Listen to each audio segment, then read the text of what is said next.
Life style వల్ల కూడా మనకి ఒబేసిటీ అనేది వచ్చే ఛాన్సెస్ ఉంటుంది. సో ఎక్కువగా ఫిజికల్ యాక్టివిటీ లేకపోవడం. ఒకప్పుడు ఏంటంటే చాలా పిల్లలు కూడా బయటికి వెళ్ళి ఆడుకునేవాళ్ళు. సో ఈ మధ్య కాలంలో గ్యాడ్జెట్స్ కానీ అండ్ వీడియో గేమ్స్ ఇవన్నీ యూజ్ చేసేసి ఇంట్లోనే ఉండిపోతున్నారు. సో ఈ ల్యాక్ ఆఫ్ ఫిజికల్ యాక్టివిటీ ఇవే కాకుండా మనం ఎక్కువగా వర్క్ కూడా చేయట్లేదు. ఒకప్పుడు ఏంటంటే ఎవరి వర్క్ వాళ్ళు చేసుకునేవాళ్ళు.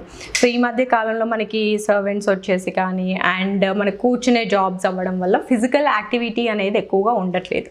సో దీనివల్ల కూడా మనకి ఒబేసిటీ అనేది వచ్చే ఛాన్సెస్ ఉంటుంది. సో ఇవే కాకుండా మనం జంక్ ఫుడ్, బయట ఫుడ్ ఎక్కువ తీసుకుంటున్నాం ఈ మధ్య కాలంలో. సో ఏంటంటే అవుట్ సైడ్ ఫుడ్ కానీ స్ట్రీట్ ఫుడ్స్ ఇవి తీసుకోకపోవడం మంచిది.